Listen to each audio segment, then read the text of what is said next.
Mocha Bezirgan for Media Bezirgan here in the township of Ramara, a community in Ontario that is just an hour north of Toronto. This small community was organizing an event at this public library behind me featuring Pastor Artur Pawlowski from Calgary. But the event got cancelled.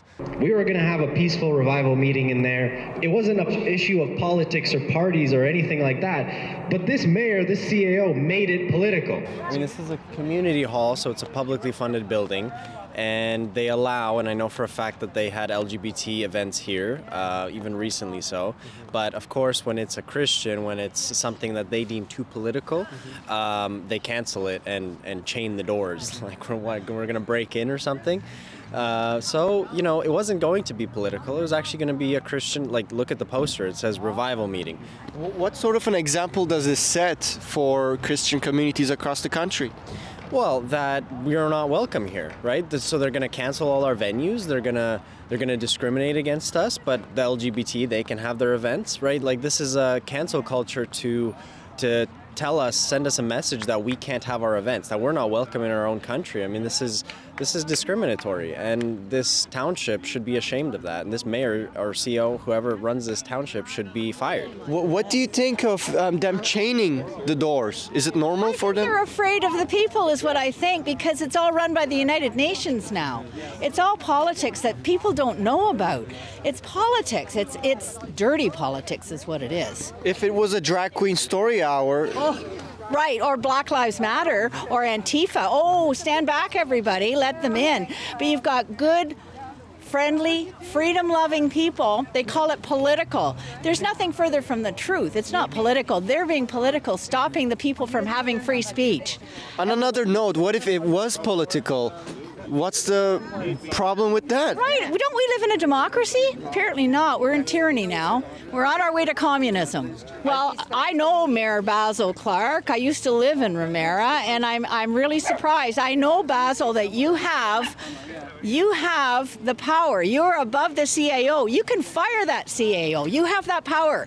Read the Municipal Act. Get to know the politics, because what you're doing is not good, Basil. If you want to get ahead, you don't do it by snuggling up with the United Nations. They're an evil corporation. We've got to get out of it. Next thing, we'll bring in the pandemic treaty. Then we're all sunk. We've got to stand up. People stand up. Canadians, stand up. It's time. Yeah, we have babies here. We have old people here outside in the cold. What did this community do to deserve this kind of treatment? Yeah, it's very unfortunate when people just want to peacefully gather, and my also concerns is what's going on in our local libraries, how we're not allowed to speak about things like Christianity, but we'll support things that promote things that are not good for children, drag queen story hour, things like this.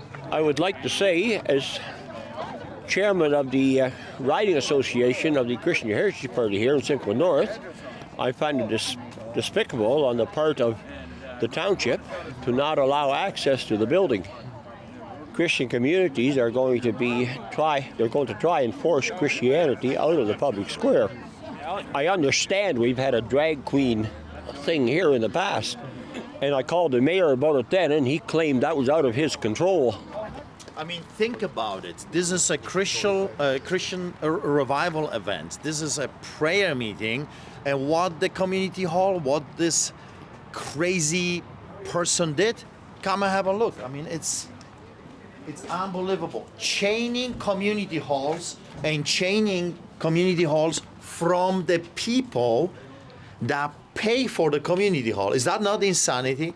Do we live in a democracy? What do you think? Oh, no, absolutely not. This is a police state. This is a soft dictatorship, I would say. We are at the very beginning of something very horrible. It reminds me of 1934-35 in Nazi Germany. You gotta remember, they enacted within a very short period of time over 2,000 laws against the Jewish people before they built concentration camps. So let that sink in. Little laws, little discrimination, little taking away of your rights, and then boom, you're dead. What do you make of them giving the reason for cancellation as this event being too political? Well, it doesn't matter. Even let's say it is. Well, it's not. It's a revival meeting, right? I'm a pastor and I'm here to deliver a Bible message. People are coming here for a revival meeting. But let's say it was a political meeting. So what? Are we right now in Canada not allowed to have political views? Only the left can have political views and we cannot have political views? How many people here live in Simcoe County? All of us, Basil, all of us. My name's Steve Golter. I live in Bayshore Village. I've been a Ramera resident for 13 years. And I have had a fairly close association with the council and with Mr. Clark. We've paid a lot of attention to the council meetings. We've been very active and we have a Bayshore Village Association, and we have been interfacing with the council a lot, personally doing deputations on all kinds of different issues. And I'm like I said, I'm very disappointed that we have this beautiful building. It's owned by the taxpayers, supported by the taxpayers, and we're locked out.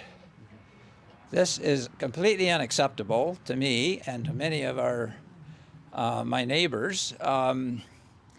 I thought that when we signed a contract and paid the fee and answered all their questions, I thought that would, I'm an engineer. I'm pretty naive about things, and I thought that would have been a reciprocal contractual arrangement that would have held water, that wouldn't be canceled at a whim by some non-elected individual that has, in my opinion, no power whatsoever.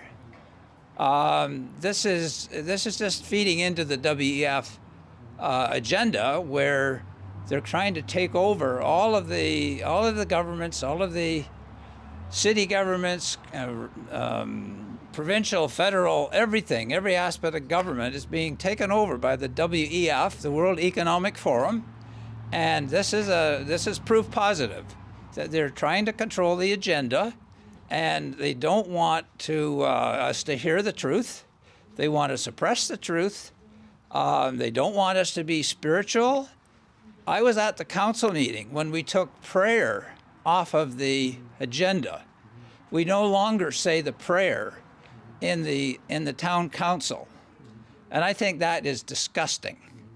I don't know why we did that. I voiced my opinion at the time. This is just, now I'm beginning to understand, putting pieces together. They're trying to keep us from, look, they closed all the churches in COVID. And it seems like they got used to that power. Now they are denying you access to public facilities. Yeah, absolutely. It's just another power grab. And these things are being administered by unelected people that should have no power whatsoever. Look at this. So many people came out here. These are the local residents of this township. These are all residents of Simcoe. And now they're outside in the cold. Yeah, they're all standing outside in the cold, and this is quite, to me, it's a tragedy. Like I said in my speech before, though, maybe this is a blessing, because hopefully it'll wake people up. This would have been a simple little meeting in a room with the pastor from Calgary, and that would have been the end of it. But now this is going to go global. We're going to make sure that this is not the end of this event. This is going to go on and on and on. And I assure you, Basil Clark, this will come to haunt you for a long time. I understand they said the event was too political. Yeah, they called it a political event, whereas there's nothing political about it. And I don't even think they had necessarily, maybe, I don't know whether it was Pastor Artur that triggered them, but no, this was a revival. That was the plan, to bring revival to our nation. So, if it was problematic, why did they sign the contract in the first place? Look, there are many people came here. There were babies, there were old people standing in the cold because of the cancellation. Well, when we came here, they just, my name. They just said you're having. I said we called it a church service, really, literally, and we did it at 2:00 on a Sunday afternoon, because we knew the message would be controversial in the churches. And Pastor Art, we've tried several churches; they don't want him in their churches. So we said we'll do it at 2:00 on a Sunday afternoon. So many of the people, they can go to their church Sunday morning, volunteer, usher, whatever they do, and yet they can go home, have lunch, and still make it here and hear Pastor Art's message for Canada. So it was very kind of well thought out as far as our timing goes. But we never expected that the township didn't want to hear from us. I reached out to the mayor for comment, but he did not get back to me within a timely manner. If he does, I will update the story. So I happen to know the mayor, Basil Clark, who you've already heard about him. And I called Basil Clark right away and I said, what's going on? You got to go talk to this guy. Well, I've come to realize that the mayor really doesn't have any authority. The only thing the mayor can really do is fire the CAO, because the CAO makes all the decisions. And we really don't have any power. So my next question is, and I challenged him right off the bat, I said, I want to find out all the meetings that you've held in this building for the last 5 years, for one thing. But I also want to find out where in your bylaws it says that this building cannot be used for a political. I said this to him. And when I first called him, I said to him, it was 1:00 Friday afternoon. I was busy going to the airport and bringing people to this conference. So I was driving, I was talking on the phone illegally. But I said, I'm giving you 1 hour to recant. Otherwise, I'm going to start kind of pushing back. So he hadn't called me back within an hour. So I called him. It was 2 hours. I talked to him again. And he said, no, we're sticking with our decision. I said, okay, we'll see you in court.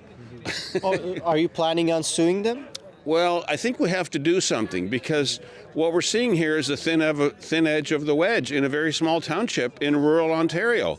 And so there's a whole group of people sitting here. They're all from Poland speaking to Pastor Artur. There's people here from Czechoslovakia and Romania.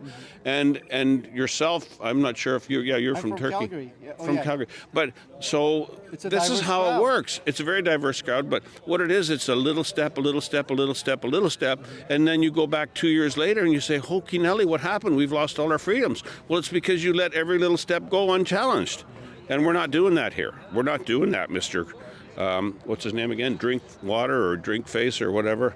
Zach, we're not doing this. We're not letting you get away with this, because, like I told you on the phone, 1867, this nation was set up as a free country, and we have every intention of keeping it that way. So you're going to see some serious backlash in the township of Ramera, and I believe that these videos are going to go across the world. Pastor Art has a very big following, and it's going on his program. So good luck with that, and we'll see you at the next council meeting.